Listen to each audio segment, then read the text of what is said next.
Über 1000 Kilometer teils flache, teils felsige Küste. Städte voller Leben.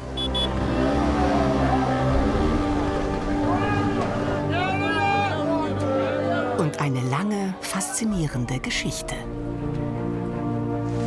Auf Sizilien verabschieden sie ihre Gäste gerne mit den Worten: Man weint zweimal, wenn man unsere Insel verlässt. Beim Abschied und zu Hause auf der Waage. Phänomenal.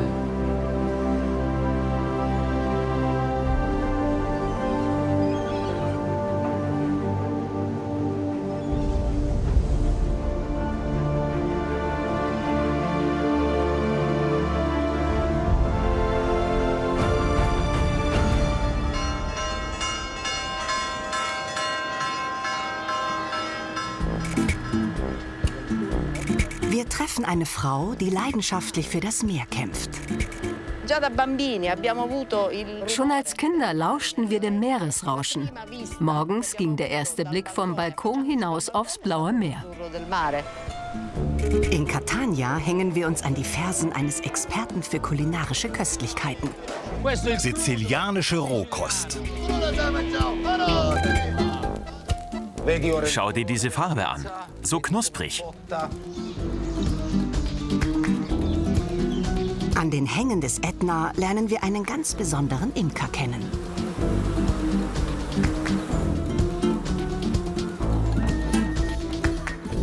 Bunt und reichlich verziert. An der Ostküste erleben wir ein sizilianisches Fest.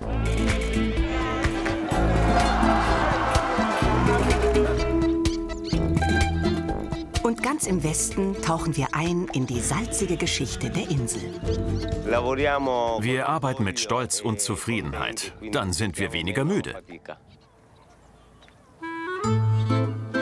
Es geht in den Süden Italiens, nach Sizilien, auf die größte Insel im Mittelmeer.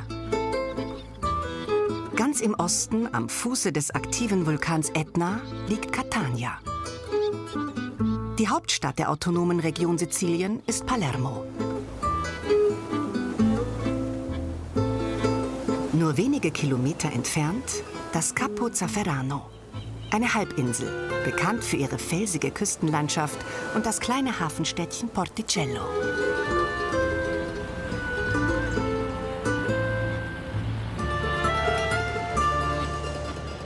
Seit Jahrhunderten leben die Menschen hier vom Fischfang.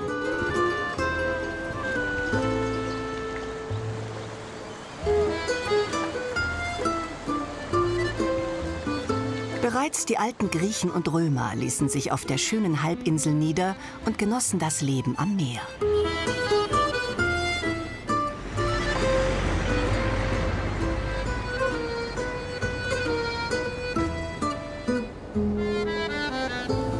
Der Legende nach trafen sich Liebespärchen am nahegelegenen Arco Azzurro zum Stelldich ein. Heute ist der natürliche Felsbogen ein beliebtes Fotomotiv.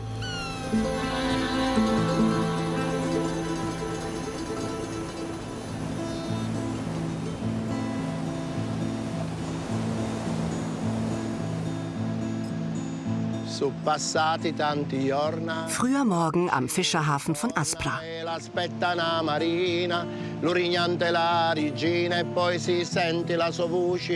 So wie Michelangelo Balestreri haben hier schon viele gesungen. Die Cantautore, sizilianische Liedermacher, zogen traditionell von Dorf zu Dorf und erzählten Geschichten über das Leben und die Liebe.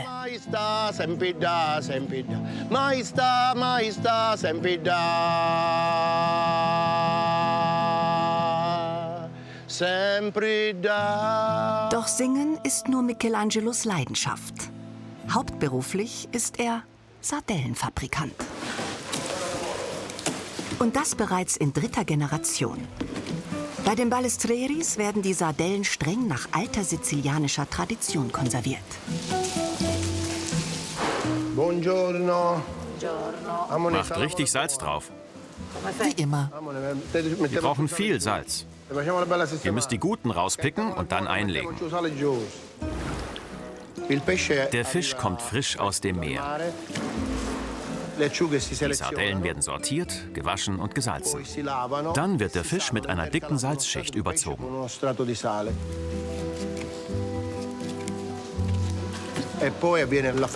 Danach kommt die Reifungsphase, die mindestens 2 Monate dauert. Weiter geht es mit dem Filetieren. Die Frauen öffnen den reifen, rosafarbenen Fisch und legen ihn in verschiedene Aromen ein.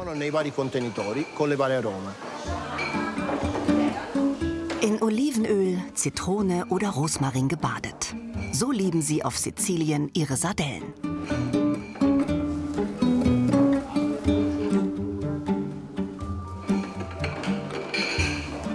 Doch für Michelangelo sind sie mehr als nur eine kulinarische Spezialität.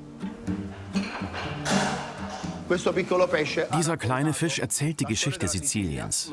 Er bewahrt den Geschmack unseres Landes und des Meeres.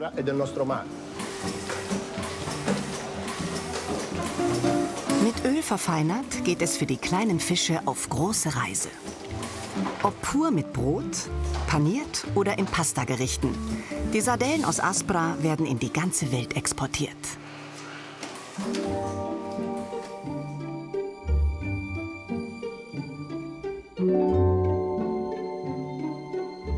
Der Sizilianer hat noch eine weitere Leidenschaft. Die alte Fabrik seiner Familie hat Michelangelo mit viel Liebe in ein Sardellenmuseum verwandelt. Seit er denken kann, sammelt er alles, was mit den schmackhaften Fischen und ihrer Verarbeitung zu tun hat.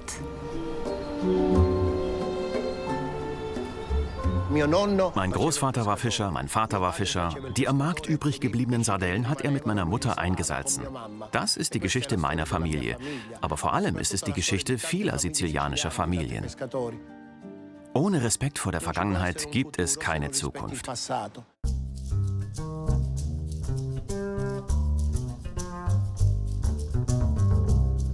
Michelangelo will den Besuchern sein Sizilien näher bringen. Die raue Welt der Fischer, ihren Alltag, ihr Leben auf dem Meer, fernab der Familie. Die Werkzeuge erzählen die Geschichte des Meeres und der Fischer. Sie wie Sperrmüll zu behandeln oder sogar wegzuwerfen, wäre doch eine Todsünde, ein Sakrileg. Sie bewahren die Erinnerung und darum stellen wir sie aus, um von der harten Arbeit der Fischer von damals zu erzählen. Heute ist Fischfang einfach, aber früher war es eine harte Arbeit voller Entbehrungen. Alles im Museum darf ausprobiert werden. Genau das wünscht sich Michelangelo und macht es gerne vor. Die Fischer mischten den Hanf mit Fett, um daraus ein Seil zu fertigen. So dichteten sie das Boot ab, damit kein Wasser mehr eindringen konnte. Sie schlugen langsam mit dem Hammer das Seil in die Bootswand. Und wenn man es dann ins Wasser legte, zog die Feuchtigkeit die Bretter zusammen.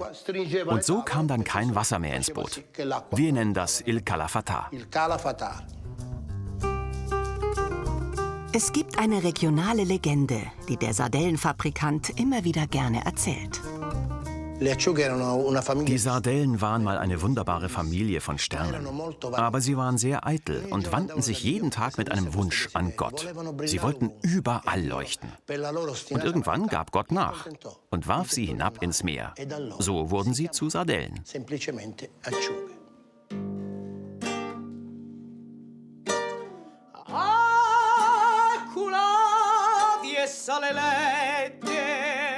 Michelangelo unterstützt auch junge Künstler und Künstlerinnen. Im Raum nebenan probt Sängerin Alba Cavallaro.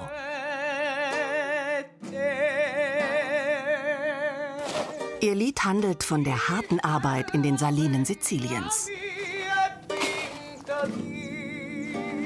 Seit vielen Jahrhunderten wird im Westen der Insel das weiße Gold abgebaut und hat der Region viel Reichtum gebracht. Die Arbeit ist sehr anstrengend, denn es ist heiß. Und das Salz reflektiert die Sonnenstrahlen und dadurch wird es noch heißer.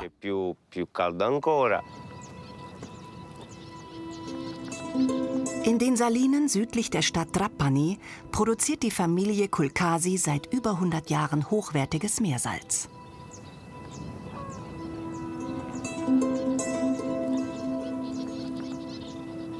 Es ist Ende Juli. Die Ernte steht vor der Tür. Täglich überprüfen die Brüder Davide und Alberto den Salzgehalt in den einzelnen Becken. Lass uns zuerst das äußere Wasser messen. Und wenn es eine gute Temperatur hat? Dann starten wir die archimedische Schraube. Und wie viel? Wir haben ca. 6,5 Grad. Die Brüder entscheiden sich, die archimedische Schraube, auch Schneckenpumpe genannt, zu starten. Mit ihr wird das Meerwasser in die etwas höher gelegenen Becken befördert. Der Standort der Saline ist sehr wichtig. Man muss in Küstennähe sein, um Wasser aus dem Meer gewinnen zu können. Und es sollte windig sein, weil dadurch das Wasser besser verdunstet und der Salzgehalt steigt.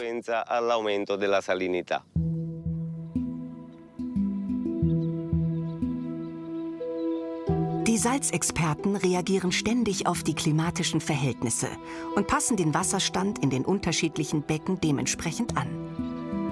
Den Rest übernimmt die Natur. Über Monate lässt die Sonne das Meerwasser verdunsten. Das Salz kommt langsam zum Vorschein. In den letzten Wochen vor der Ernte müssen die beiden Brüder die Becken genau im Blick behalten und je nach Wetterlage schnell reagieren. Da ist Feingefühl gefragt. Okay, dann lassen wir mal noch etwas Wasser in dieses Becken. Alles klar. Wir haben das Wasser durch alle diese Becken geleitet, eins nach dem anderen. Je weiter das Wasser fließt, desto mehr Salz ist darin enthalten und desto rosafarbener wird es.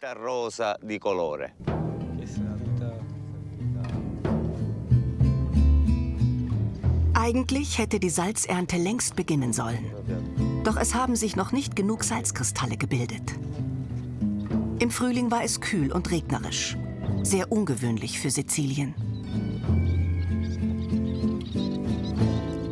19,5. Wir sind auf einem guten Weg. Doch das Salz ist noch nicht ganz fertig. Wir benötigen in den Becken 25 bis 26 Grad Baume für die Kristallisation. Der Abbau von Salz ist kompliziert. Erfolg oder Misserfolg hängen stark vom Wetter ab. Schon früh setzen die Kulkasis daher auf ein zweites Standbein. Als mein Großvater älter wurde, teilten sich die Kinder die Aufgaben. Mein Vater hat die Saline für die Salzproduktion übernommen. Mein Onkel Salvatore ist in die Gastronomie gegangen. Er bereitet also das Mittag- und Abendessen für die Gäste vor, sowohl für Einheimische als auch für Touristen. Und mein anderer Onkel und meine Cousins Alberto und Irene leiten die Führungen im Salzmuseum.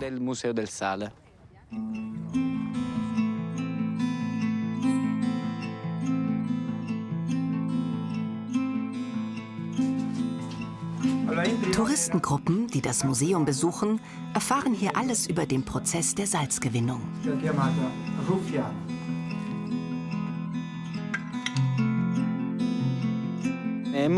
Es ist wichtig, dass die Menschen verstehen, wie Salz hergestellt wird und welche Unterschiede es gibt.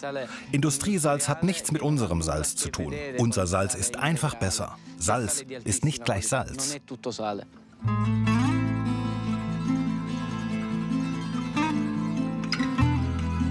In den letzten Jahren setzen die Brüder mehr und mehr auf eine besondere Spezialität. Die sogenannten Fiori di Sale. Die Salzblumen sind besonders in der Spitzengastronomie gefragt. Und auch immer mehr Privatpersonen schätzen die höherpreisige Delikatesse. Schau, Davide, es hat sich schon gut herausgebildet. Perfekt, sehr rein. Ganze Brocken Fiori di Sale.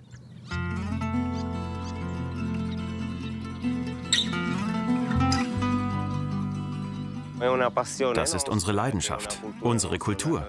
Eine Tradition, die schon unser Großvater pflegte und die wir hoffentlich noch viele Jahre fortsetzen können.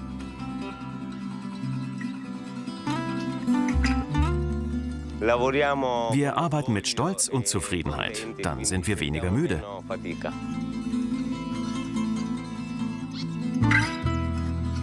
Und so werden Alberto und Davide auch in Zukunft hier an der Westküste das weiße Gold abbauen.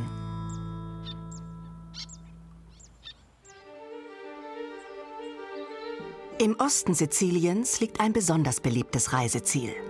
Die Stadt Taormina mit ihrem imposanten antiken Theater.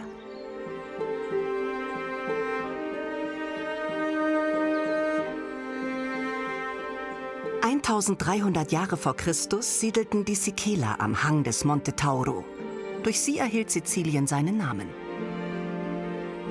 Erst später eroberten die Griechen die Stadt.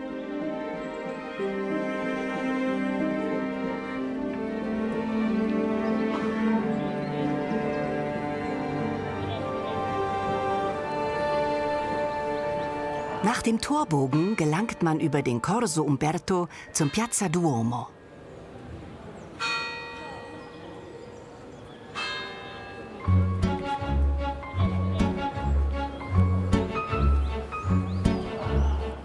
In der Hochsaison geht es in den Gassen Taorminas turbulent zu.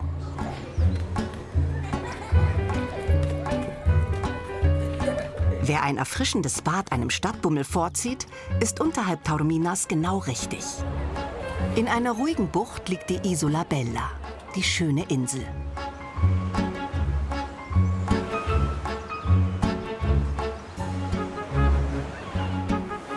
Der Strand ist wie gemacht für Familien mit Kindern. Und die vielen Felsen rund um die kleine Insel laden zum Schnorcheln ein.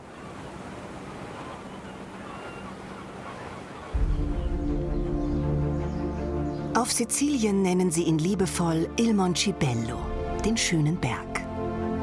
Der Ätna ist der höchste aktive Vulkan Europas und so etwas wie das Wahrzeichen Siziliens.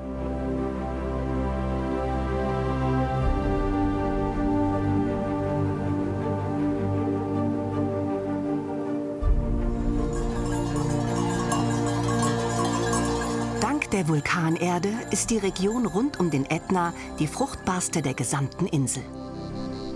Oliven, Zitrusfrüchte, Wein oder Pistazien. Allerlei Köstlichkeiten sprießen hier aus dem Boden.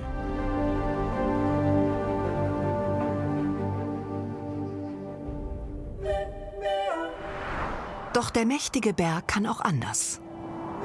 In regelmäßigen Abständen zeigt er seine dunkle Seite.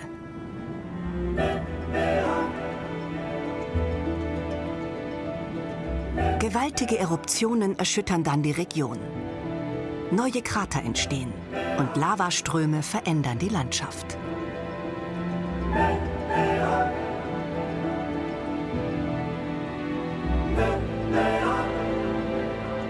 (1993) wurde der Ort Zafferana Etnea nur knapp verschont.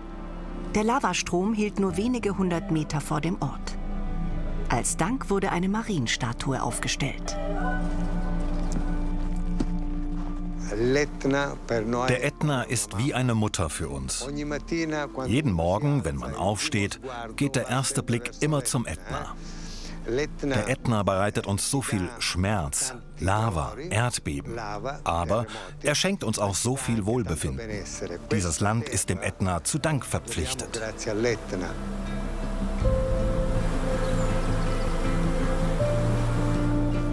Sebastiano Costa ist Imker aus Leidenschaft. Lange arbeitete er als Lkw-Fahrer in der Schweiz. Als er zurückkam in seine Heimat, erfüllte er sich endlich seinen großen Traum. Heute züchtet und exportiert er Bienenköniginnen in viele europäische Länder. Aufgrund der Pflanzenvielfalt gelten sizilianische Königinnen als besonders gesund und widerstandsfähig. Das ist eine Larve, die wir gestern eingesetzt haben. Sie ist 24 Stunden alt und es hat sich schon richtig viel Gelée Royale gebildet. Das wird mal eine Königin. Sie wird in ihrem Leben Tausende und Abertausende Eier legen. Und aus diesen Eiern werden viele Arbeitsbienen schlüpfen.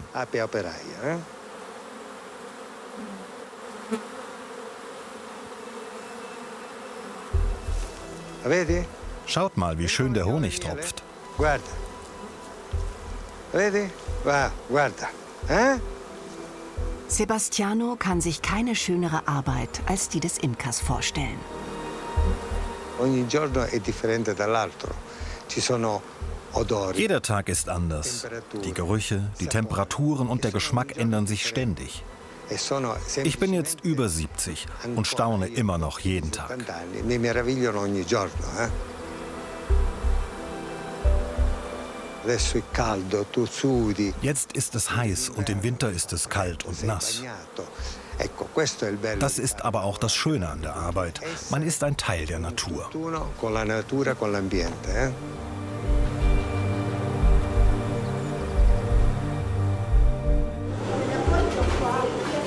Mit einem kleinen Team produziert Sebastiano je nach Saison verschiedene Geschmacksrichtungen. An den Abläufen hat sich in den letzten Jahrhunderten nicht viel verändert.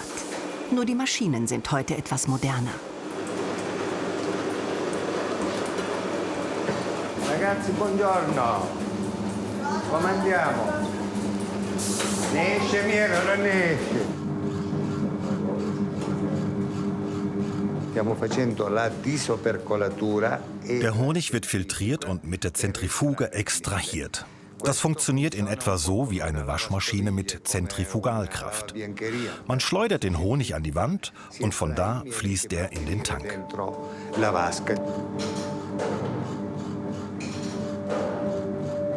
Heute produziert Sebastianos Team Orangenhonig, eine Spezialität des Hauses.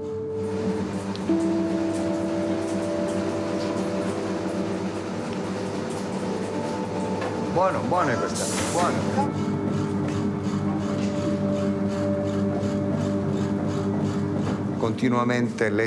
Der Ätna spuckt ständig Vulkansand und Asche aus, die er über das gesamte Gebiet verteilt. Das wird dann von den Orangenbäumen indirekt aufgenommen. Der Ätna hat also einen großen Einfluss auf alles. Doch die klimatischen Verhältnisse verändern vieles. Auch für die Imker auf Sizilien. Wir produzieren immer weniger. Das zeigt uns, dass wir schleunigst anfangen müssen, über unseren Planeten Erde nachzudenken.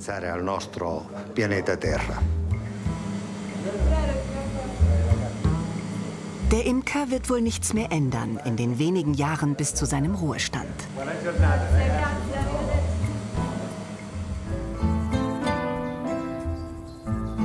Doch die Landwirtschaft am Ätna verändert sich. Rund um San Leonardello bauen sie nun exotische Früchte an, die auf Sizilien bisher eigentlich untypisch sind. Der Quereinsteiger Andrea Passanesi hatte schon früh den richtigen Riecher. Ich habe versucht, die Tradition und meine Liebe zur Landwirtschaft mit Innovation zu verbinden und habe tropische Früchte wie Avocados und Mangos angebaut. Das Trockene da bitte abschneiden.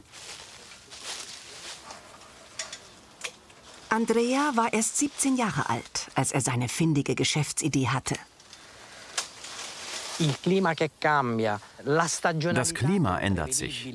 Die Jahreszeiten werden unberechenbar. Im Frühling haben wir extreme Schwankungen bei den Temperaturen. Der Herbst ist wieder Frühling und die Winter fallen entweder ganz aus oder sind extrem hart. Schon allein wegen der klimatischen Veränderungen, die immer mehr Fragezeichen aufwerfen, müssen wir den Zeichen der Zeit folgen. Anfangs belächelten die Nachbarn den Teenager und seine verrückte Idee. Aber Andrea ließ sich nicht abbringen. Nach den Avocados erntet er dieses Jahr zum ersten Mal auch Papayas.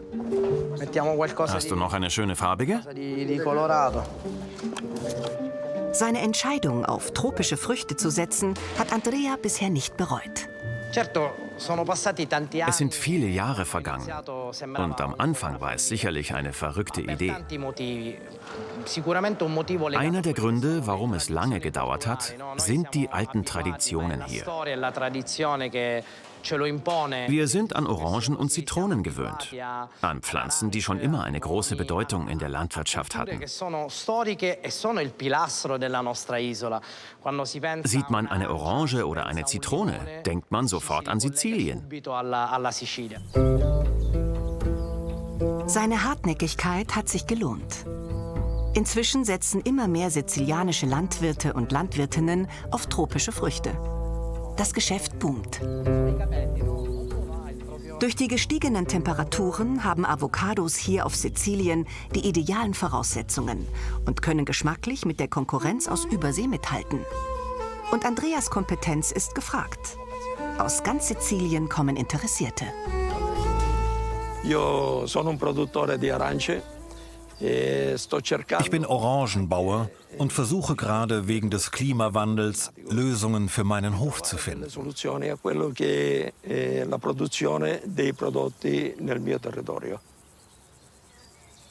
Heute bin ich hier, um etwas über den Avocadoanbau in diesem Gebiet zu erfahren. Der größte Vorteil der Region: Andreas' Avocadohaine müssen nicht bewässert werden. Die Wolken bleiben am mächtigen Ätna hängen und regnen ab, sodass genügend Wasser vorhanden ist. Obwohl wir mehr als 20 Jahre Erfahrung haben, ist es schwierig, die Früchte zu finden, weil die Früchte grün sind und das Blatt auch grün. Die Kombination ist also etwas teuflisch. Dies ist die Sorte Hass, die man an der faltigen Form von den anderen Sorten unterscheiden kann.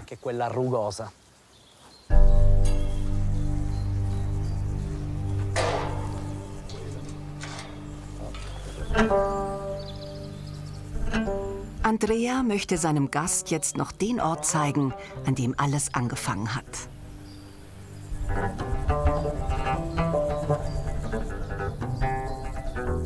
Aus dem kleinen Avocado-Hain ist inzwischen ein richtiger Avocado-Urwald geworden. Andrea kann sich noch genau daran erinnern, wie alles angefangen hat. Ich fing an, die Avocados zu vermarkten und habe mich mit interessierten Händlern getroffen. Du glaubst es nicht. Sie haben die Avocados anfangs doch tatsächlich mit Zucchinis verwechselt.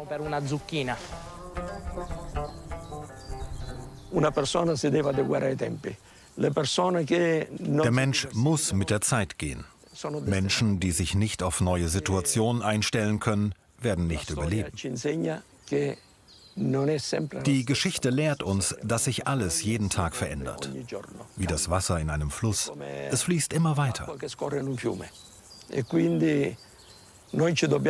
Ohne Weiterentwicklung wird es keine bessere Zukunft geben.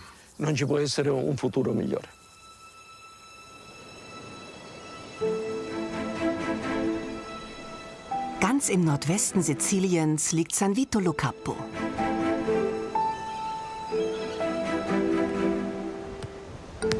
Der kleine Ort gehört zu den beliebtesten Urlaubszielen der Insel. Insbesondere Familien genießen die ruhige Bucht mit ihrem feinen Sandstrand. Wer es exklusiver mag, ist weiter östlich richtig. Baden in der Felsenbucht von Scopello ist ein Vergnügen, kostet jedoch Eintritt. Über das Hafenstädtchen Castellammare del Golfo geht es weiter zu Baia di San Cataldo, einem Paradies für Schnorchler.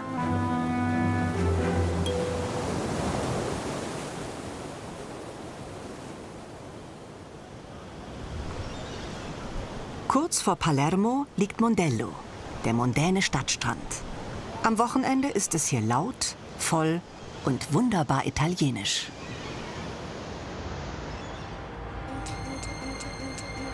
Palermo, das kulturelle, politische und pulsierende Zentrum Siziliens.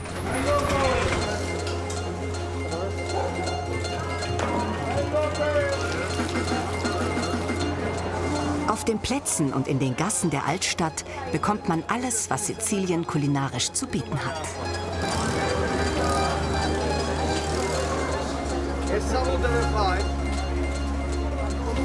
Wie fällt man auf in so einem Gedränge? Wie lockt man Kundschaft an?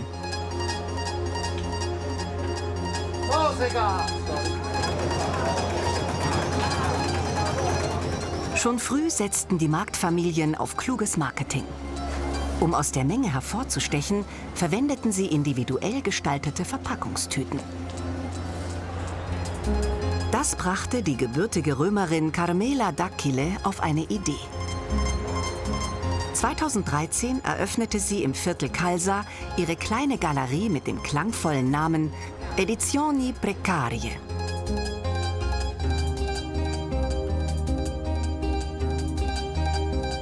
Als ich in Palermo ankam, bin ich über die historischen Märkte geschlendert und mir fiel auf, wie liebevoll jeder Markthändler seine Lebensmittel verpackte. Für jedes Produkt wurde ein anderes Papier verwendet.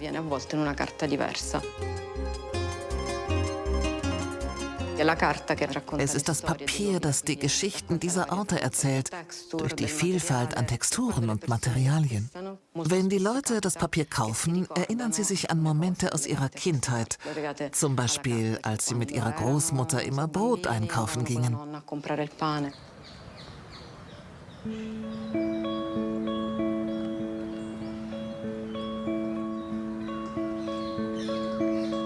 Carmelas neuestes Projekt ist ein Workshop im Botanischen Garten von Palermo.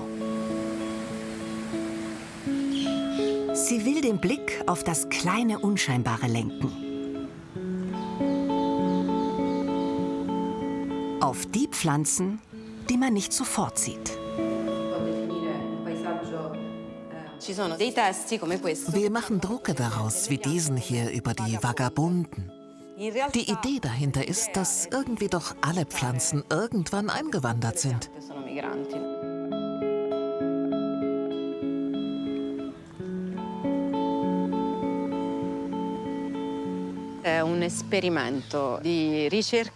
Der Workshop ist Teil eines großen Experiments. Wir wollen eine Art Landkarte anhand der Pflanzen erstellen. Ihr könnt die Pflanzen vor Papier abfotografieren oder über die App scannen. Wollen wir die pflücken?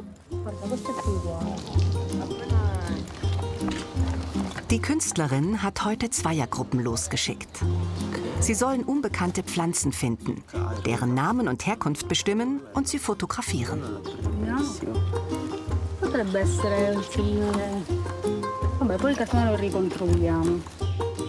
Seit der Eröffnung des Botanischen Gartens im Jahre 1795 wurden hier über 12.000 Arten angepflanzt. Und das sind nur die offiziellen. Eine Senna occidentalis. Kaffeekraut. Dentalis.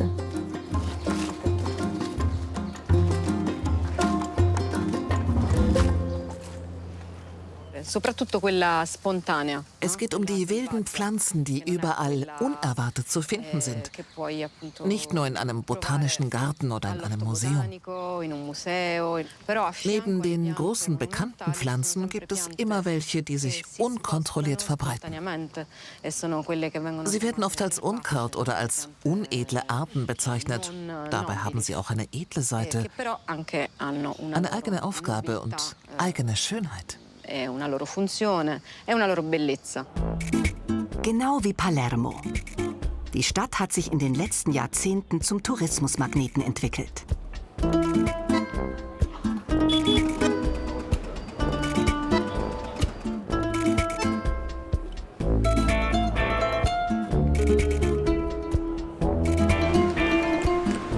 Gäste aus aller Welt kommen hierher. Der Dom steht symbolisch für die Geschichte der Stadt. Mehrfach wurde er umgebaut und erweitert, je nach Geschmack des jeweiligen Herrschers. Ob Griechen, Araber, Normannen oder Staufer, die Einflüsse der unterschiedlichen Besatzer sieht man an jeder Ecke.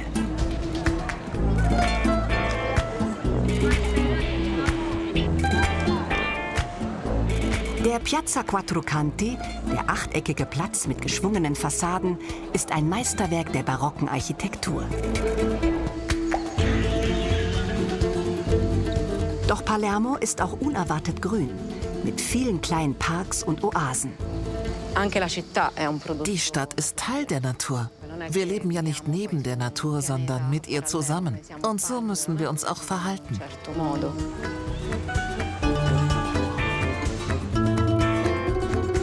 Eine Woche lang sammeln die Teilnehmer und Teilnehmerinnen des Workshops in ganz Palermo. Danach werden die Pflanzen gepresst und mit einer speziellen Methode auf Tücher gedruckt. Der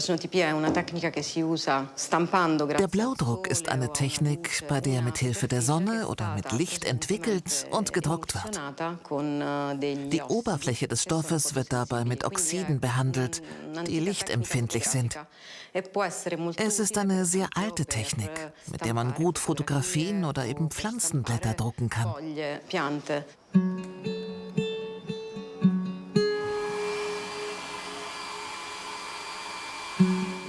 Ich will zeigen, wie schön Vielfalt ist.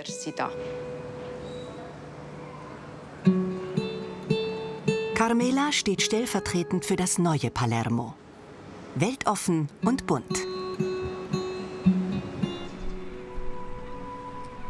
Lange Zeit hatte die Mafia Palermo fest im Griff. Doch Mitte der 1990er Jahre wendete sich das Blatt. Viele Menschen auf der Insel hatten die Machenschaften der Mafia satt. Immer mehr Geschäftsleute weigerten sich, das obligatorische Schutzgeld zu bezahlen. Allen voran ein Sardellenfabrikant aus Aspra. Con vostro chianto inchisti volumari, con la preghiera pettasti volo soli, e ricamando le pizzeri cialocori, alla Sicilia ariolasti l'amore. Con vostro chianto. Michelangelo Balestreri war schon immer ein Dickkopf. Mit der Mafia wollte und will er nichts zu tun haben.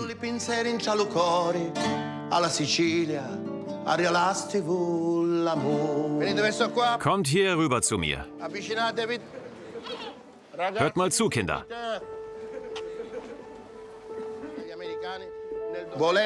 Sie forderten 100.000 Euro von mir. Entweder ich gebe ihnen das Geld oder es passiert etwas Schlimmes. Was habe ich also getan?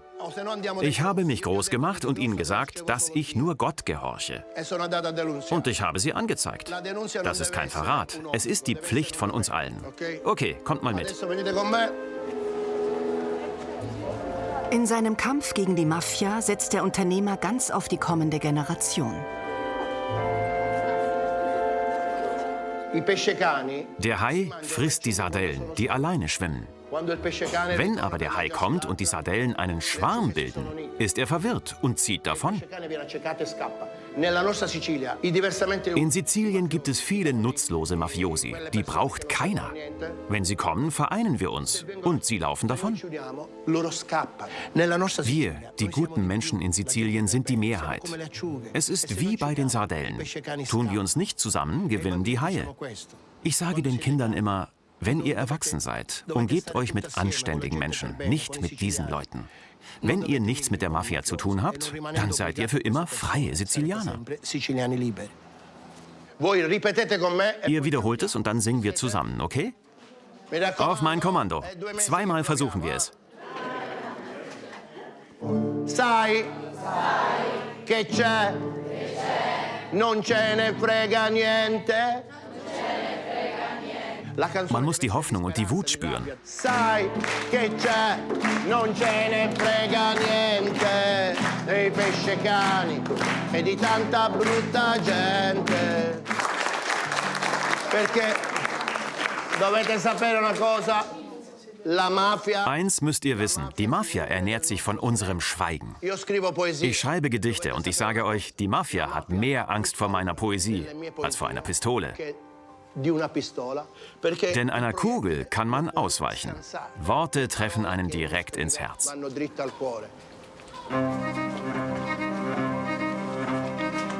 Seine Gegenwehr blieb nicht ohne Folgen. 4 lange Jahre lebte er mit seiner Familie unter Polizeischutz.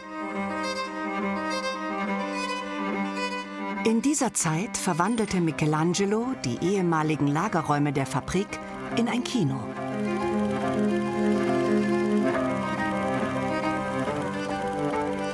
Zu Ehren des großen sizilianischen Regisseurs Giuseppe Tornatore, der wie Michelangelo aus dem Nachbarort Bagheria stammt.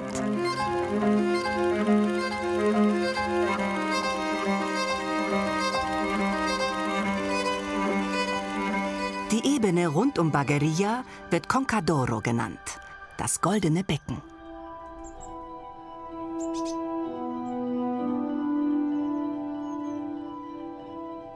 Ihren Reichtum hat die Region dem Anbau von Zitrusfrüchten zu verdanken.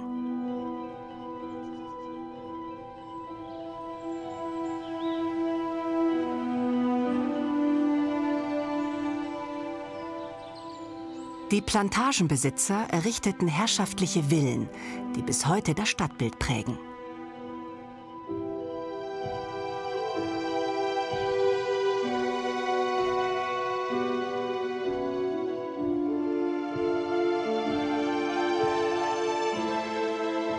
Mitten im Ort liegt die Villa Palagonia. Sie ist im Privatbesitz, kann aber tagsüber besichtigt werden.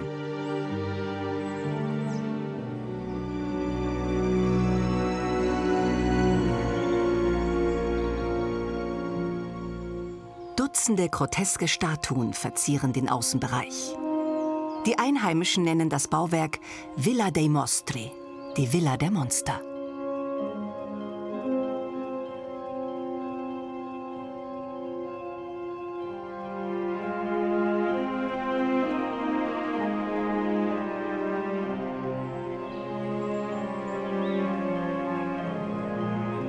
Rund um die Villen ist nach und nach aus den Zitronenplantagen die Stadt Bagheria geworden.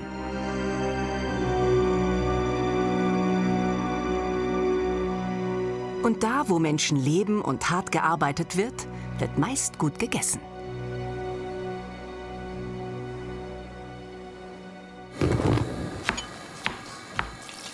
(10 Uhr morgens in der Trattoria Don Ciccio.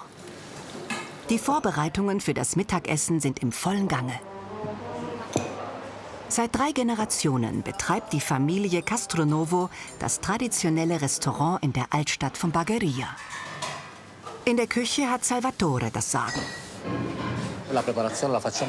Wir bereiten alles früh am Morgen vor. Vom Kalbfleisch bis zum Fisch. Wir kaufen nichts Vorbereitetes. Wir machen alles selbst von A bis Z. Kein Paniermehl, keine fertigen Semmelbrösel oder so etwas. Es wird ausschließlich nach den Rezepten meiner Großmutter gekocht. Nichts wurde verändert. Wir sind uns treu geblieben seit 1942.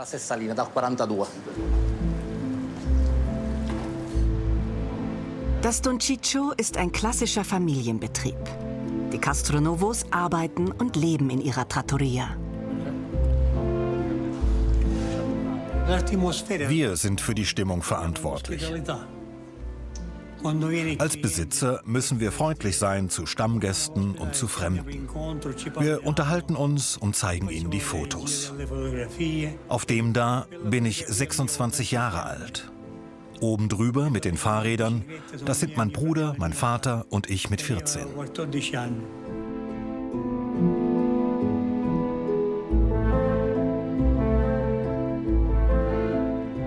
Nach dem Tod seines Vaters übernahm Santo die Gaststätte und machte aus ihr eine über die Ortsgrenzen hinaus bekannte Trattoria.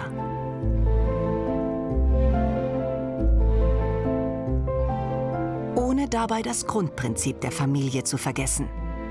Einfaches, aber gutes Essen.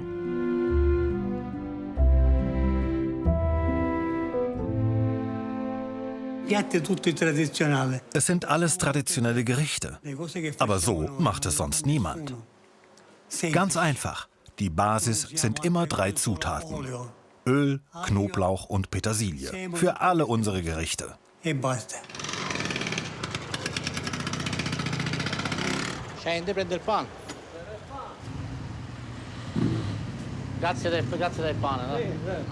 Kontinuität ist die große Stärke der Familie Castronovo. Wir haben dieselben Lieferanten wie mein Großvater. Das hat Tradition.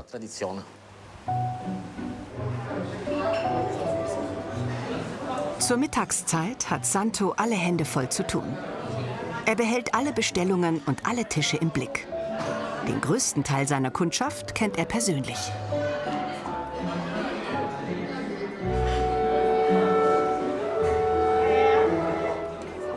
Auch Michelangelo und die Musiker und Musikerinnen aus dem Sardellenmuseum gehören zu den Stammgästen. Bevor es richtig losgeht, bekommen die Gäste ein Appetithäppchen der besonderen Art. Als Antipasti gibt es ein Ei mit Zibibo.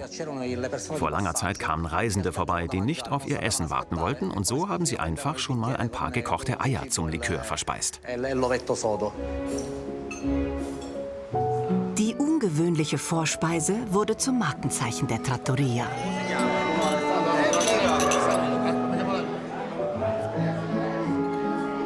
Das Don Ciccio ist nicht nur ein guter Ort zum Essen, sondern auch ein Platz, an dem sich sizilianische Freunde treffen.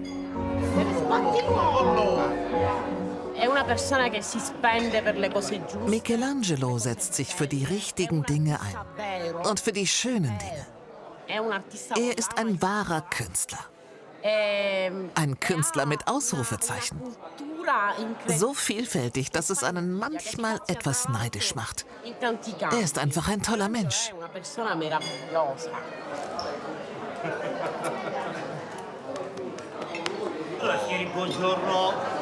Heute gibt's Thunfisch und wir haben auch Pasta mit Schwertfisch-Ragout.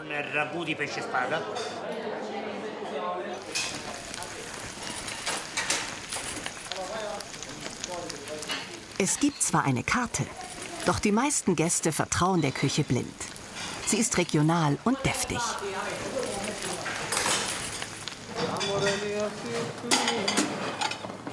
Neben den festen Klassikern gibt es saisonale Tagesgerichte.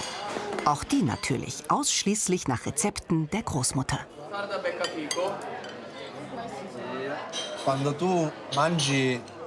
Wenn man an einem Ort wie diesem hier isst, ist nicht nur wichtig, was man zu sich nimmt, sondern auch die Luft, die man dabei atmet.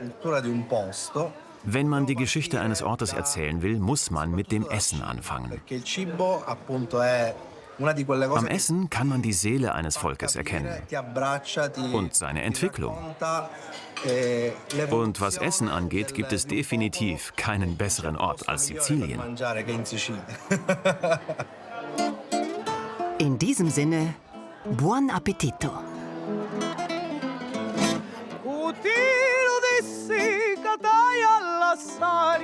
Meglio la morte e no che sto dolore. Ai ai ai ai, maru maru maru maru, sciatto di non beccare l'amore mio setto. E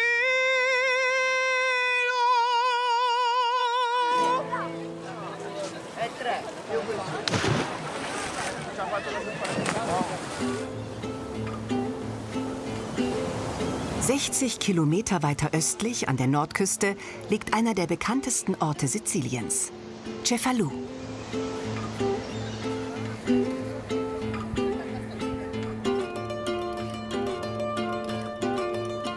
Die Griechen gaben der Stadt ihren Namen. Cefalù bedeutet so viel wie Kopf.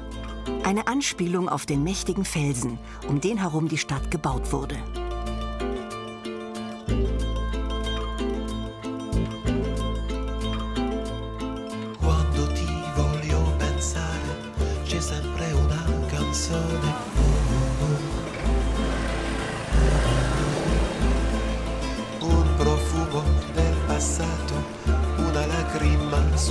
Cefalù gehört zur offiziellen Liste I Borghi più belli d'Italia, die schönsten Dörfer Italiens.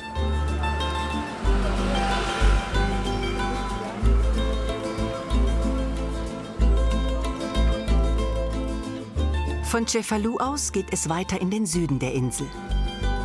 In der Nähe des Ortes Granelli liegt eines der größten Vogelschutzgebiete Siziliens.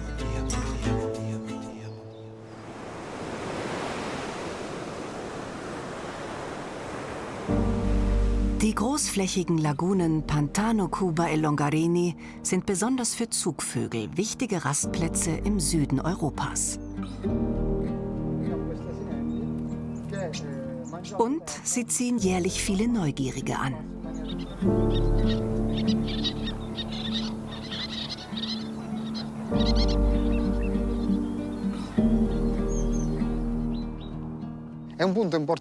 Ein sehr wichtiger Ort. Die Lagunen liegen exakt auf halber Strecke der Route, die die Vögel auf ihren Wanderungen zwischen Europa und Afrika benutzen.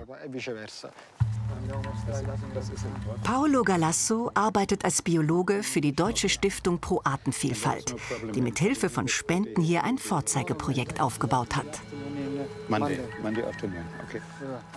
Die Lagune war über mindestens 30 Jahre als Müllabladeplatz missbraucht. Und zwar Müllablade von Privatpersonen, aber auch von Gewerbebetrieben. Wir haben also angefangen, in den Lagunen aufzuräumen. Aber aufräumen heißt, wir mussten die Ufergrundstücke kaufen. Wir konnten nicht über fremde Grundstücke an die Lagune. Roland Tischbier machte sich mächtige Feinde. Um eine erneute Vermüllung zu verhindern, wird das komplett eingezäunte Gebiet heute mit Videokameras überwacht. Für uns läuft das Projekt unter dem Motto die Wiedergeburt der Pantani-Region. Wir haben alte Fotoaufnahmen und wissen, wie die Landschaft ausgesehen hat und drehen das jetzt durch viel Investitionen an Bäume pflanzen, Hecken pflanzen, Kleingewässer anlegen zurück, wie die Lagunen im Jahr 1900 gewesen sind. Und das ist ein ehrgeiziger Anspruch, aber wir sind jetzt in 10 Jahren eigentlich auf einem sehr guten Weg. Die Wiesen zwischen den Lagunen werden im Sommer mit Brandschutzstreifen durchzogen und für nistende Vogelarten vorbereitet. Vom Vorsitzenden bis zum Bauern von nebenan. Alle helfen mit, auch bei 38 Grad. Diese ganze Wiesenfläche haben wir für die Lerchen weiterentwickelt. Die Lerche ist ein Bodenvogel. Und wir mähen jetzt immer abschnittsweise und räumen die Biomasse runter, weil dadurch kriegen wir eine höhere Blütenvielfalt.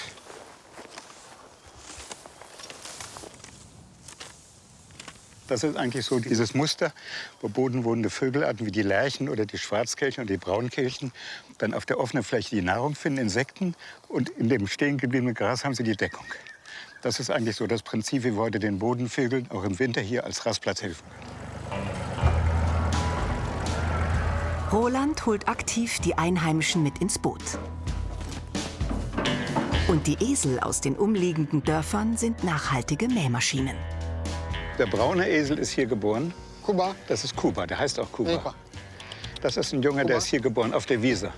Das ist die alte Rasse aus Ragusa. Und Sie sehen, die haben jetzt ihren Fellwechsel fast abgeschlossen. Die sind jetzt schwarz. Ne? Er wird jetzt böse. Ne? Er möchte die Mädels nicht in der Nähe haben. Und das ist jetzt fast schwarze Fell. Ne?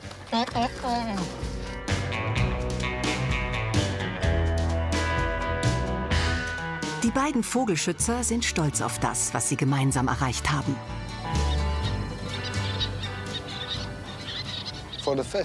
Zum ersten Mal haben wir jetzt Flamingo-Kolonien mit mindestens 125 Paaren. Das erste Mal, dass Sie hier brüten? Ja, das erste Mal. Unglaublich. Sie benutzen die Inseln, die wir für sie gebaut haben.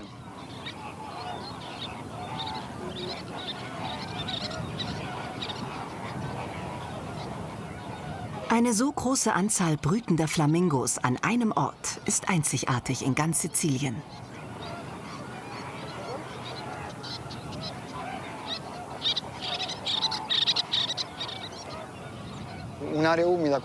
Es ist jetzt ein wichtiges Feuchtgebiet aus ökologischer Sicht.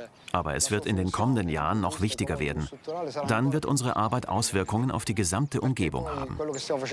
Ja, sogar auf Italien, da die Lagune ein Wasserreservoir ist und im Laufe der Jahre an Wert gewinnen wird. Die Winter im Süden Siziliens werden immer milder, sodass einige Kolonien nicht mehr nach Afrika weiterziehen, sondern hier bleiben. Die ideale Thermik in der Straße von Messina nutzen vor allem Greifvögel auf ihrem Weg gen Süden. Anna Giordano und Deborah Ricciardi kämpfen hier seit Jahrzehnten gegen einen uralten Brauch.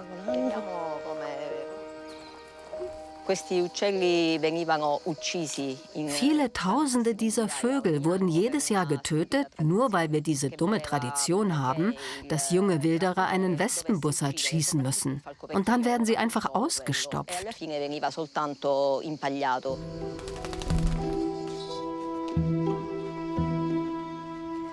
Allzu oft landen die Vögel verletzt im Messina Wildlife Rescue Center und werden hier mit viel Liebe und Geduld aufgepäppelt. Heute sollen, wenn alles klappt, 3 Falken in die Freiheit entlassen werden. Anna war gerade mal 15 Jahre alt, als sie die Vogelschutzstation gründete. Für sie war immer klar, auf welcher Seite sie steht. Schon als Kind habe ich Tiere geliebt. Als ich 10 war, habe ich auf dem Markt Stieglitze gekauft, ohne zu wissen, dass sie geschützt waren und der Kauf verboten. Ich bezahlte mit meinem Taschengeld, fuhr mit dem Fahrrad raus zu meinen Großeltern und ließ sie dort frei. Am 7. April 1981 fuhren wir zu Monte Ciccia, einem Berg, der damals für die Falkenjagd bekannt war. Vor unseren Augen wurden dort in weniger als 2 Stunden 34 Raubvögel getötet.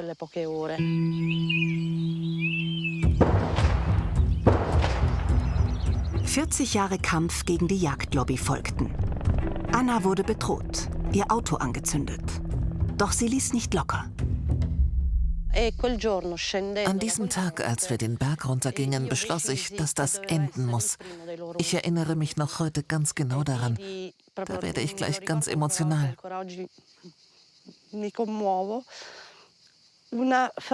Ich sah einen Schmetterling, der auf einer Patrone landet. Und da war mir klar, dass das Leben über den Tod siegen muss. Das war der Beginn dieses... Entschuldigen Sie, es geht mir sehr nah, wenn ich daran denke. Und dann begann dieser lange Kampf.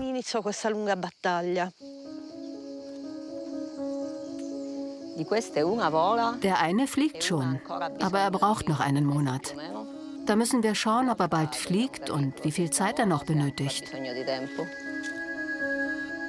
Die Pflege der Greifvögel ist kostspielig. Das Schutzzentrum ist auf Spenden angewiesen, denn offizielle Gelder kommen häufig nicht an. Trotzdem geben die beiden nicht auf. Zuerst hat man uns unterschätzt. Sie dachten, 2 Frauen, ja sogar junge Mädchen können sowieso nichts ausrichten. Aber sie haben nicht mit unserer Entschlossenheit gerechnet. Nicht mit unserem Sinn für Gerechtigkeit und der Fähigkeit, Gelder aufzutreiben. Denn ohne internationale Hilfe hätten wir es nicht geschafft.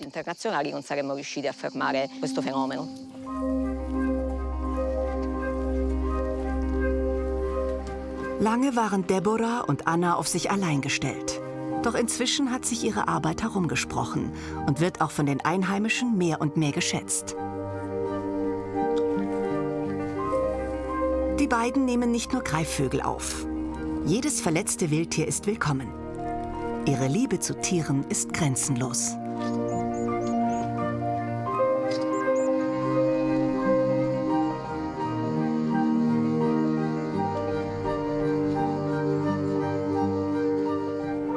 Dieser junge Falke wurde gestern Nacht vor dem Tor abgestellt. Was mit ihm passierte, ist unklar.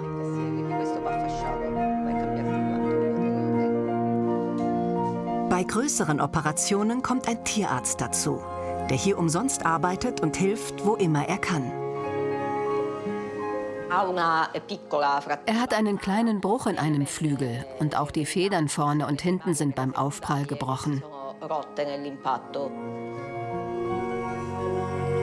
Der Arzt will den jungen Falken wieder flugfähig machen. Er hat den Verband für einen Monat. In 15 Tagen kontrollieren wir und verbinden neu.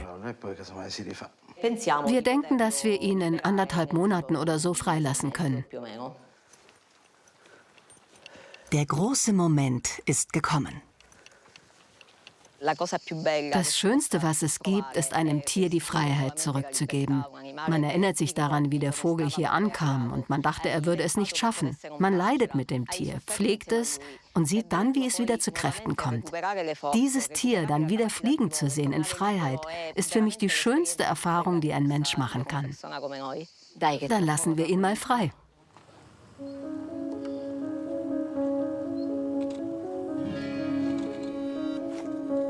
Ein Falke nach dem anderen fliegt davon. Ein kurzer Moment des Glücks nach jahrelanger Arbeit. Libertà. Libertà.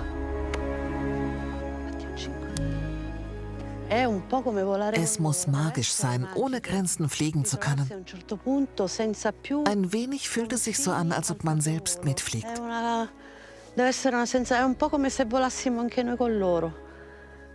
Nach so vielen Qualen, so viel Zeit und so vielen Sorgen kommen diese paar Sekunden, die all die Mühe wieder wettmachen. Es gibt nichts Schöneres als die Freiheit.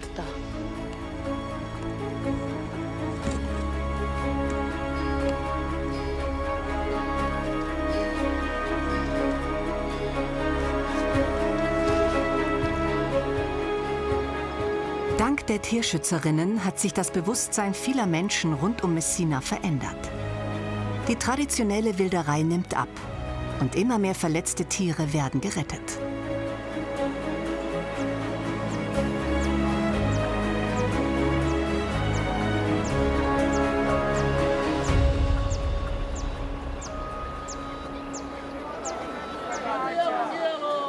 Frühmorgens auf dem Fischmarkt in Catania.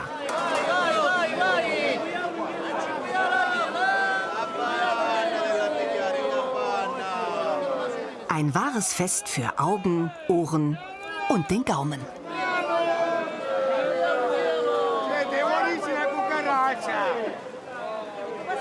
Hier bekommt man fast alles, was das Meer zu bieten hat.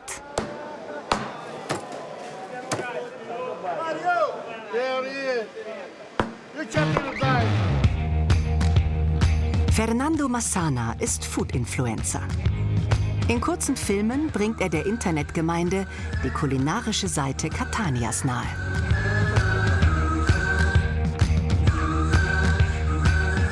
Sein Ziel? Er möchte seine Heimatstadt auf die Streetfood-Weltkarte setzen.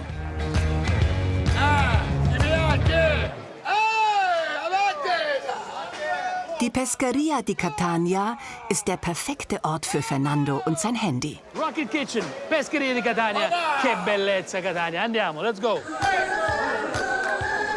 Mit kurzen, unterhaltsamen Clips über den Fischmarkt hat alles angefangen.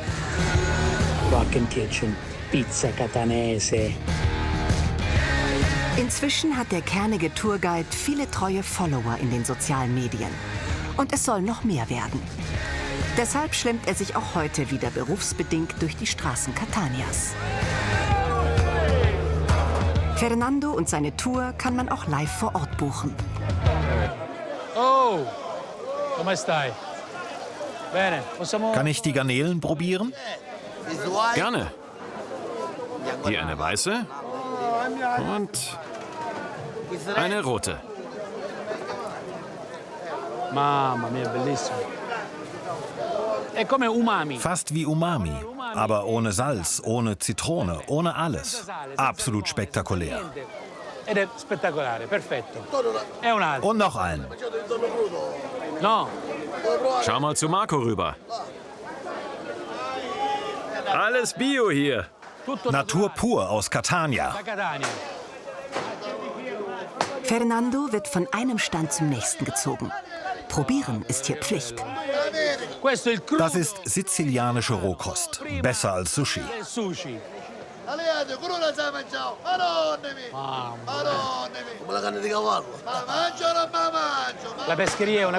Der Fischmarkt ist etwas Besonderes. Mein Großvater hat mich als Kind immer hierher mitgenommen. Dieses absolute Chaos hier, das mag ich. Für mich ist genau das das wahre Leben. Was für ein Chaos. Jeden Tag wache ich auf und will hierher und schauen, was es so alles gibt, was heute im Meer rund um Sizilien und vor Catania gefangen wurde.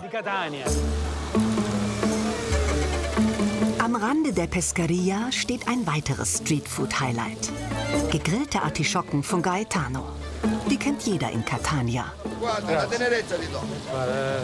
Ah, grazie, bellissimo. Guarda che bello il carciofo.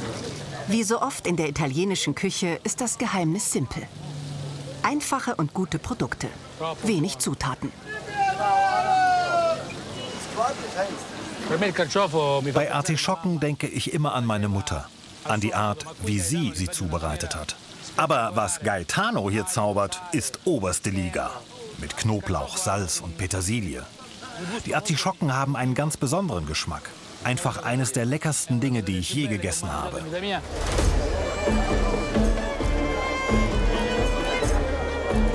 Die Gassen der Altstadt wirken wie ein einziger großer Marktstand. Orientierung bieten die für Catania typischen Kioski. Hier trifft man sich, trinkt Kaffee, Cappuccino, Wein oder Prosecco und das alles zu einem fairen Preis. Der Kaffee kostet maximal 70 bis 80 Cent.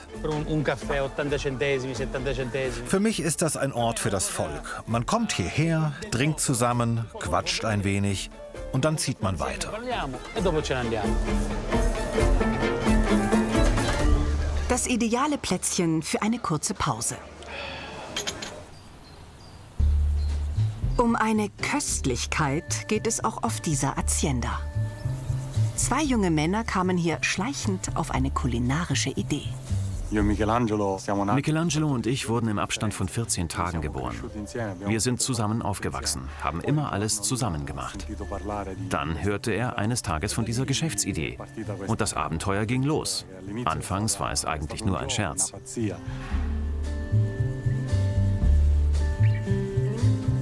Doch schnell waren Davide Merlino und sein Kumpel Feuer und Flamme. In kürzester Zeit eigneten sie sich das nötige Wissen an und legten mit ein paar Dutzend Schnecken los. Als wir unseren Eltern erzählten, dass wir eine Schneckenfarm aufbauen wollten, hielten sie uns für verrückt. Ich war Bauingenieur und meine Partner Michelangelo und Giuseppe arbeiteten auf dem Bauernhof ihres Vaters. Der fragte uns nur, wie wir denn auf diesen Wahnsinn gekommen sind. Die sind perfekt, bereit zum Einsammeln. Die sind richtig gut. Mit kräftigem Rand. Die ersten Monate vergingen und kein Nachwuchs war in Sicht. Schnecken müssen sich extrem wohlfühlen, bevor sie sich vermehren. Tagsüber verstecken sie sich unter dem Gras und unter den Brettern. Abends wässern wir dann das Feld. Damit wecken wir sie auf und sie kommen raus. Schnecken werden erst abends aktiv. In der Nacht fressen sie und vermehren sich. Tagsüber schlafen sie meistens. Und sie sind freiheitsliebend. Anfangs machten es die Schnecken den beiden nicht einfach. Wenn es regnete, liefen sie weg. Sie waren überall, auf dem ganzen Gelände verteilt. Es hat die ganze Nacht gedauert, bis wir sie wieder eingesammelt hatten. Und als wir die letzten hatten, waren die ersten schon wieder weg. Also mussten wir eine Lösung finden. Das hat 3 Jahre gedauert. Wir haben einen Zaun entwickelt, der durch den Einsatz von Strom die Schnecken am Hinausklettern hindert. Das hört sich brutal an, aber in Wirklichkeit fließt so wenig Strom, dass man ihn gar nicht spürt. Aber die Schnecken sind sehr klein und reagieren sehr empfindlich. Wenn sie die Oberseite des Netzes berühren, spüren sie ein Kitzeln und bleiben stehen. Das Problem der Schneckenflucht war gelöst. Auf Sizilien landeten Schnecken schon immer im Kochtopf. Doch bisher musste man die Delikatesse eigenhändig sammeln. Auch der befreundete Koch Salvatore Cappadonia liebt Schnecken. In seinem Restaurant sind sie fester Bestandteil der Speisekarte.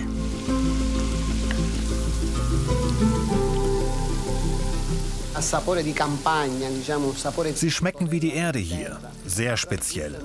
Man kann sie nicht mit Huhn, anderem Fleisch oder Fisch vergleichen. Also, Davide, was sagst du? Klasse. Wie hast du sie gemacht? Mit Tomaten und etwas Öl, nichts Besonderes. Ein ganz einfaches Rezept, aber lecker. Dann greif zu. Nach langer Suche haben die Jungunternehmer die perfekte Schnecke ausfindig gemacht. Diese Art ist ein Hybrid, klein und robust wie die wilden sizilianischen Schnecken, aber vom Geschmack her zart wie eine französische.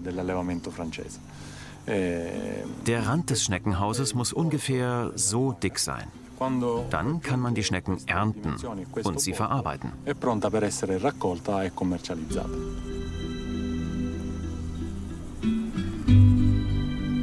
Was als Scherz unter Freunden begann, entwickelte sich langsam aber sicher, im Schneckentempo sozusagen, zu einer Erfolgsgeschichte.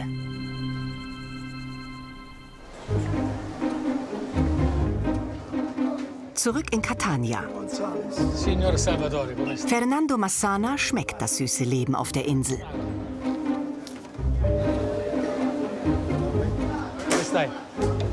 Der Markt in Catania ist bekannt für seine riesige Auswahl an Antipasti.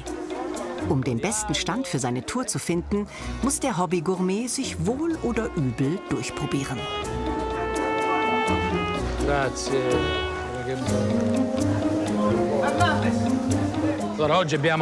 Heute haben wir Auberginen in Öl. Tomaten. Wie nennt man die nochmal? Einfach getrocknete Tomaten. Und sizilianische Oliven. Was ist da drin? Mandeln. Mit Mandeln. Und das hier? Eine Sardelle. Ein schöner Mix aus sizilianischen Produkten in Öl und ein wichtiges Stück Siziliens.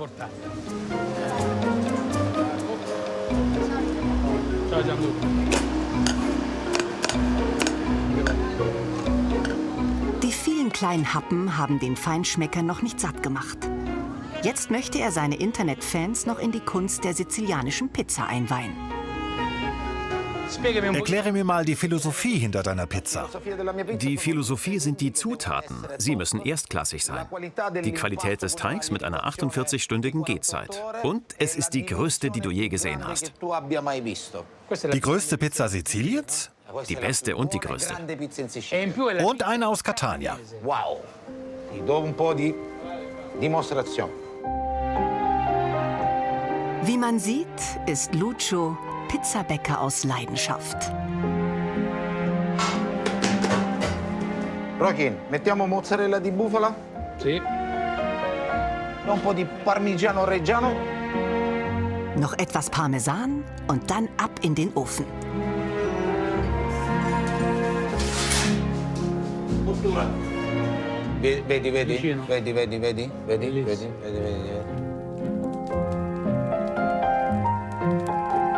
Vedi. Schau dir diese Farbe an. Und so knusprig.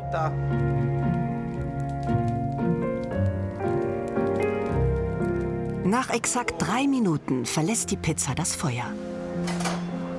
Mortadella vom Nebrodi-Schwein. Und noch ein Schwung Pistazien. Fertig ist das gute Stück. Phänomenale. Mortadella riecht nach Sizilien, nach dem Ätna. Und dann diese Pistazien. Aus Bronte.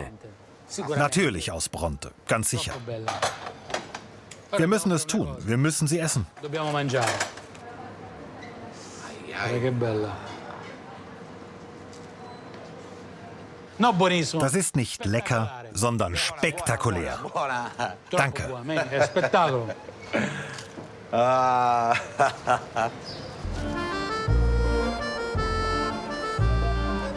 Fernandos nächstes Ziel ist das Café Savia.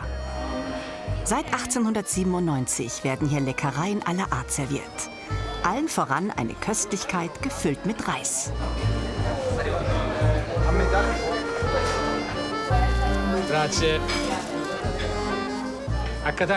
In Catania heißen sie Arancino. Ein Kegel, den man zerbrechen muss.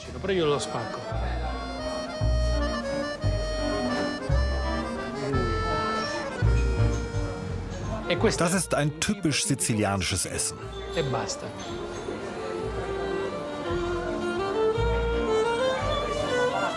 Fehlt nur noch die Nachspeise. Das ist ein Cannolo, die berühmteste Süßigkeit der Welt. Innen mit Ricotta und Pistazien, außen knusprig. Den muss man einfach ganz essen.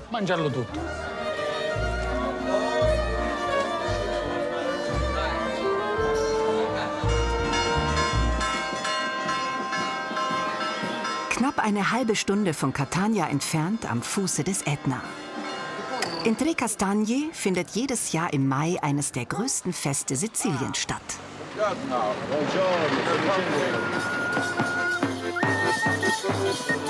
Aus dem ganzen Land kommen die berühmten Carretti Siciliani. Auch Karrenbesitzer Alfio Ciuffrida und sein Sohn Pippo lassen sich diesen Tag nicht entgehen. Vorne auf dem Platz, da werfen wir die Bonbons.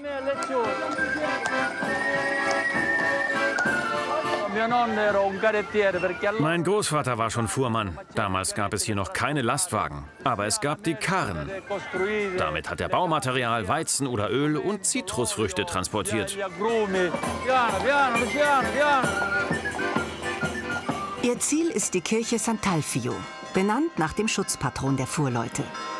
Später sollen hier als Höhepunkt 3 Heiligenfiguren aus der Kirche getragen werden. Der Legende nach weigerten sich die 3 Heiligen im Jahre 253 nach Christus, ihrem Glauben abzuschwören. Seitdem werden sie in ganz Sizilien als Heilige verehrt.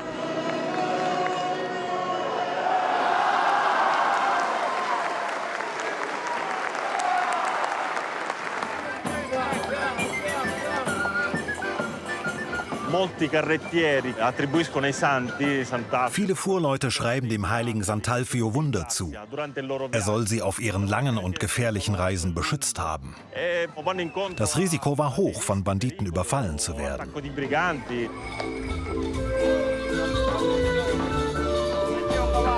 Um sich sicherer zu fühlen, nahmen die Fuhrleute Musiker mit.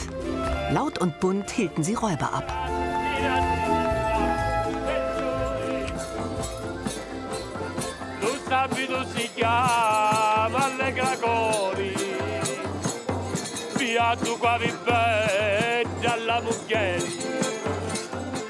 Die aufwendigen Schnitzereien an den Karren sind auch heute noch die Hingucker auf sizilianischen Festen. Viele von ihnen wurden in mühevoller Handarbeit von Nerina Chiarenza bemalt.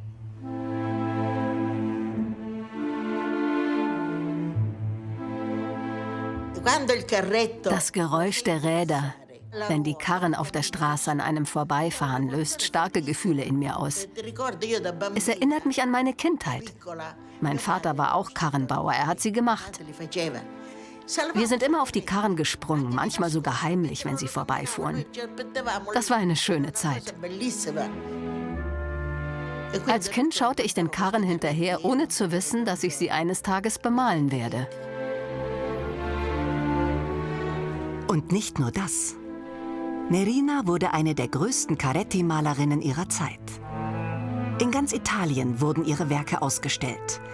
Die kleine Nerina reiste durch die große Welt.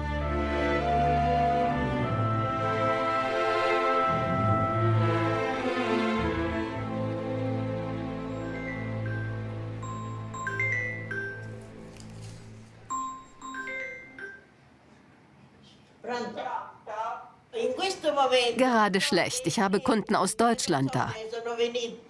Die sind extra gekommen, um mich zu filmen.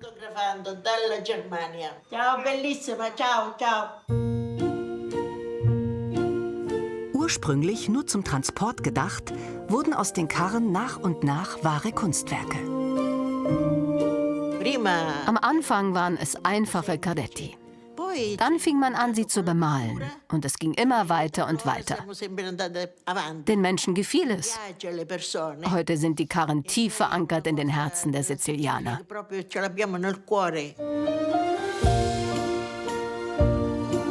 Nerinas Werke sind inspiriert von einem Klassiker der italienischen Dichtung, Dante.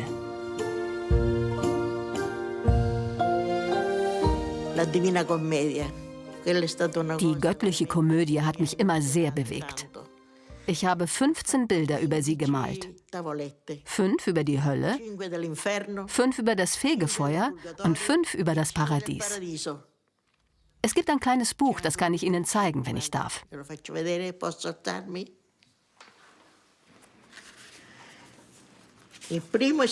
Das erste ist das hier, die Hölle. Und hier das Fegefeuer, der Beginn des Fegefeuers. Ich male auch ritterliche Szenen, gerne mit Orlando und Rinaldo, der Garde von Karl dem Großen.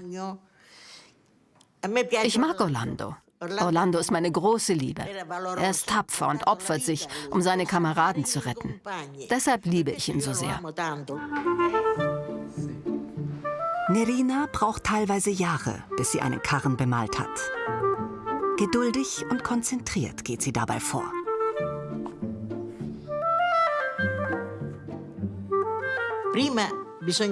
Zuerst muss man es weiß grundieren. Dann zeichnet man mit dem Bleistift und skizziert alles. Dann ein bisschen so und so.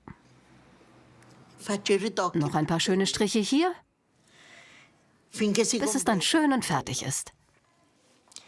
Am Ende trocknen lassen und dann noch einmal mit Klarlack drüber. Dadurch leuchten die Farben länger.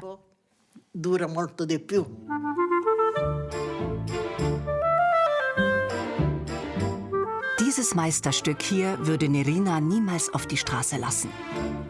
Zu sehr hängt sie an ihrem Lieblingskarren.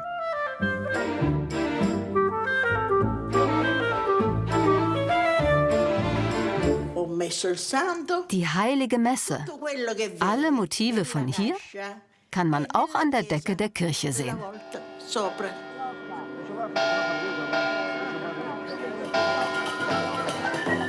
In Trecastagni sind die Feierlichkeiten inzwischen in vollem Gange. Auch die Karren haben nun den Hauptplatz erreicht.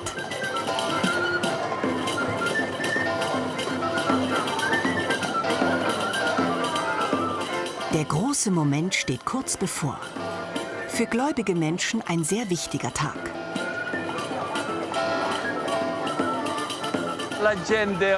Wenn die Menschen Sorgen haben wegen einer Krankheit oder wegen ihrer Familie, wenden sie sich an die drei Heiligen. Nicht nur Leute aus Trecastagni sind hier. Es kommen auch welche aus Catania und Dörfern der Umgebung.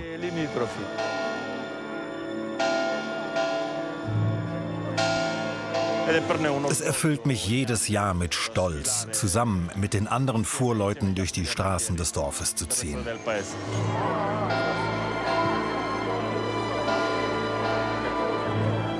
Um genau 13 Uhr ist es soweit. Die drei Heiligen verlassen für einen Nachmittag ihre Kirche. Eine Attraktion für Einheimische und Reisende.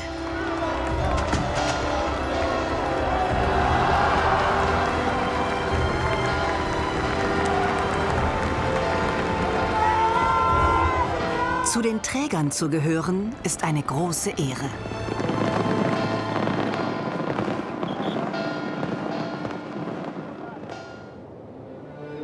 Fährt man von Catania 70 Kilometer die Küste entlang Richtung Süden, kommt man in die Stadt Syrakus.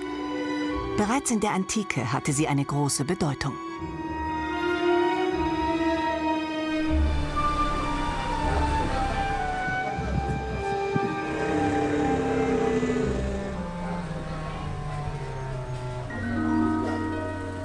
Die Bewohner Ortigias nennen sich nicht ohne Stolz Roscocchio, die vom Felsen.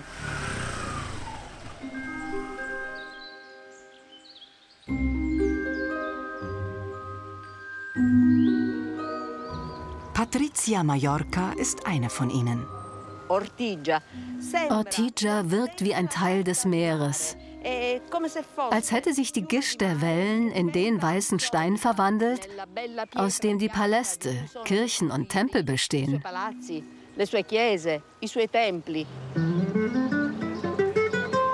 Patricia ist in den Gassen Ortigias aufgewachsen, immer umgeben vom Meer.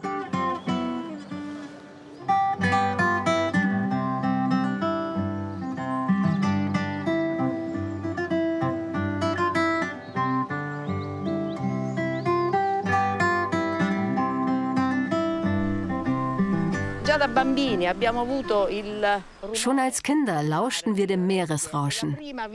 Morgens ging der erste Blick vom Balkon hinaus aufs blaue Meer. Für uns war das Meer rund um Ortigia wie ein Großvater, der uns wunderbare Geschichten erzählt.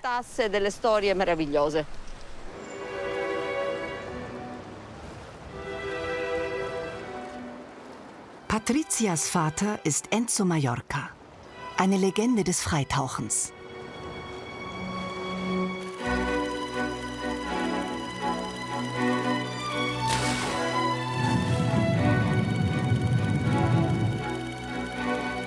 Seine Liebe zum Tauchen gab er an seine Töchter weiter.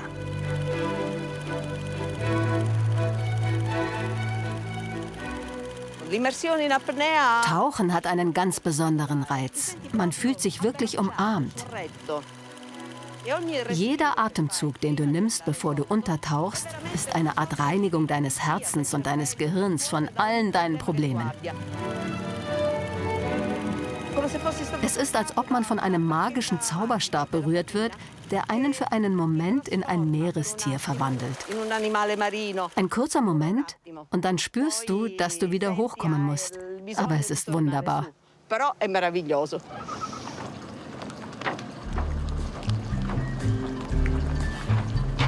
Wann immer Patrizia Zeit hat, fährt sie hinaus zu dem Meeresschutzgebiet, für das sich ihre Familie seit den frühen 1980er Jahren einsetzt.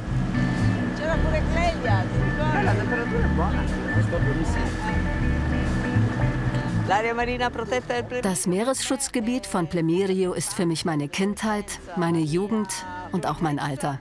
Mein ganzes Leben.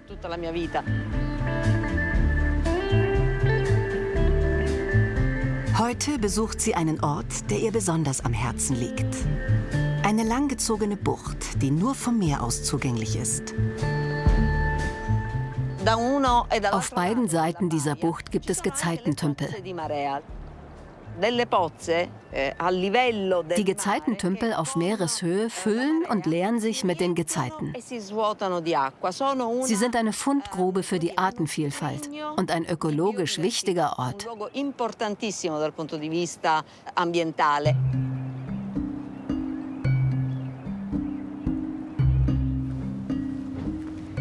Patrizia ist auch Präsidentin des Meeresschutzgebietes. Zusammen mit ihren Kollegen und Kolleginnen hat sie ein modernes Zentrum zur Aufklärung aufgebaut. Einzigartig in ganz Sizilien.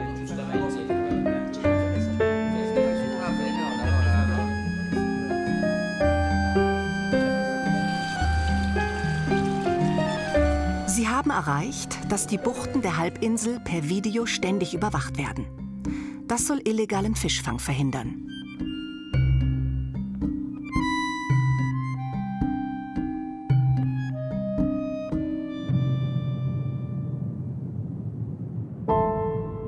Mit großer Wirkung.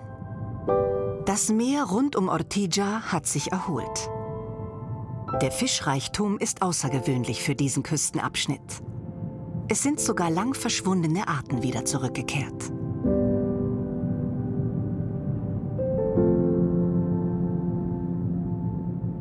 Und das alles, obwohl das Meeresschutzgebiet offen zugänglich ist für Taucher und Taucherinnen sowie Badegäste aller Art.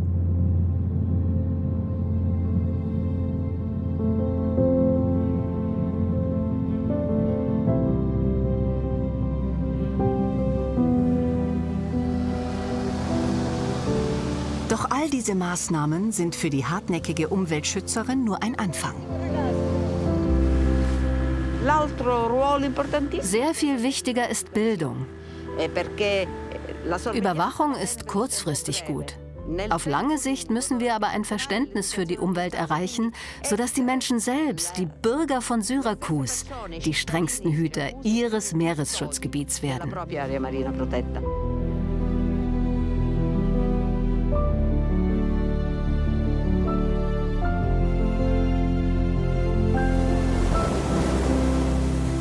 Sizilien besticht durch seine einzigartige Natur.